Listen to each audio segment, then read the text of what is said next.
a reunião dos séculos. O Concílio de Niceia em 325 d. Código e menos a nova. Era do Império. Era primavera, no vasto Império Romano. O ano era 325 d. Código. E pela primeira vez em séculos, os cristãos podiam caminhar pelas ruas sem medo de perseguição. Onde antes havia sangue derramado em arenas e fogueiras erguidas nas praças, agora havia igrejas em construção e procissões de fiéis, entoando cânticos de louvor. Tudo isso por causa de um homem, Constantino, o Grande, o imperador vencedor da Batalha da Ponte Milvia. 13 anos antes, acreditava ter recebido sua vitória das mãos do Deus dos cristãos. Desde então, via na fé de Cristo não apenas uma religião, mas também um elo capaz de unir seu imenso império, tão fragmentado por guerras, culturas e crenças. Contudo, a paz recém-conquistada estava ameaçada, não por legiões rebeldes ou por bárbaros além das fronteiras, mas por uma disputa que crescia dentro da própria igreja, do Alessandria. No Egito, ecoavam as palavras inflamadas de um presbítero chamado Ário. Seu ensino era ousado. Dizia que Jesus Cristo não era eterno, mas criado pelo Pai em algum momento do tempo. Houve um tempo em que o Filho não existia. Pregava, para muitos, isso soava como uma afronta ao coração da fé cristã. De um lado, bispos e fiéis aderiam à visão de Ário. Do outro, vozes como a do jovem diácono Atanásio, que afirmava com convicção: se Cristo não é Deus verdadeiro, nossa salvação está perdida. Constantino observava de sua corte em Nicomédia. Para ele, essa divisão era perigosa. Se a igreja, agora protegida pelo trono, se fragmentasse em facções rivais, o império inteiro poderia ruir em discórdias religiosas. Era necessário agir. Assim nasceu a decisão: convocar todos os bispos da cristandade para uma reunião solene, um concílio que resolveria, de uma vez por todas, a controvérsia. E a cidade escolhida para esse feito foi Niceia, na Bitínia, às margens de um lago sereno. A chegada dos bispos naquele verão.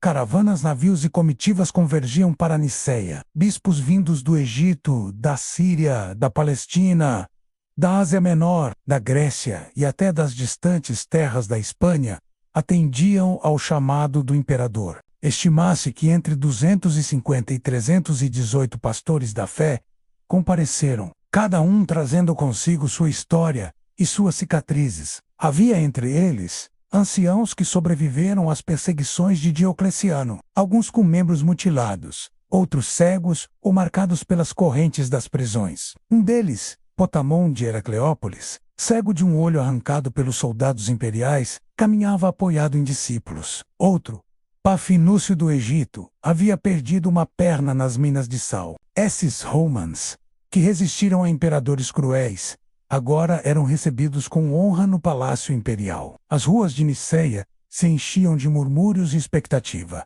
Seria ali que o destino da fé cristã seria traçado.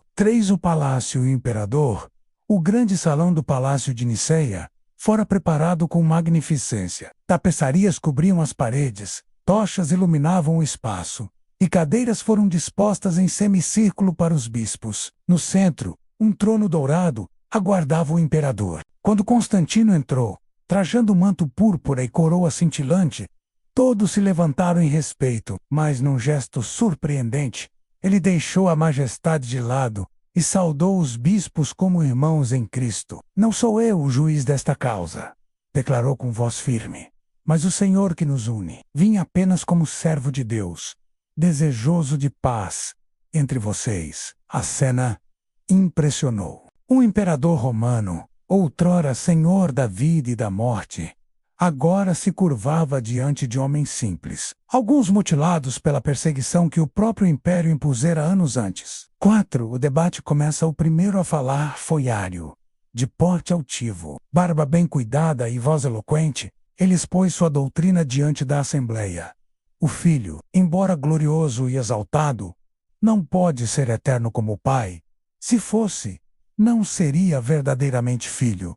Ele foi criado, e sua existência teve princípio. Alguns bispos murmuraram em aprovação, outros rangeram os dentes. Então, levantou-se Atanásio, ainda jovem, mas de olhar penetrante. Com a voz firme, respondeu: se o Filho não é eterno, então não é Deus.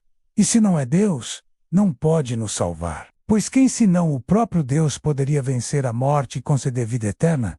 O que Ario propõe é destruir o fundamento da nossa fé. O debate incendiou o salão. Bispos levantavam-se, uns defendendo Ario, outros Atanásio. Houve momentos de gritos, acusações e até mesmo relatos de papéis com hinos arianos sendo rasgados e lançados ao chão em indignação. Diz a tradição que, em certo momento, o bispo Nicolau de Mira, menos o mesmo que daria origem à lenda de São Nicolau. O Papai Noel não aguentou ouvir as palavras de Ario e o esbofeteou no rosto. O salão mergulhou em choque. Constantino interveio, mas a intensidade do episódio mostrou a todos a gravidade do conflito. Após dias de debates exaustivos, ficou claro que a maioria dos bispos não aceitaria a doutrina ariana. Para pôr fim à disputa, uma fórmula de fé foi redigida. Creio em um só Deus, Pai Todo-Poderoso, Criador do céu e da terra, e em um só Senhor, Jesus Cristo, Filho de Deus, gerado, não criado, consubstancial ao Pai. O termo-chave era homousios, que significava da mesma substância. Era a maneira de afirmar que Cristo era verdadeiramente Deus, igual ao Pai em essência. Dos mais de 300 bispos, apenas 2 se recusaram a assinar o documento. Ario foi condenado, seus escritos considerados heréticos e queimados, e ele próprio exilado. O cristianismo saía de Niceia com sua primeira grande declaração de fé, Universal Credo Unísono. Vi outras questões. O concílio não tratou apenas de Ario.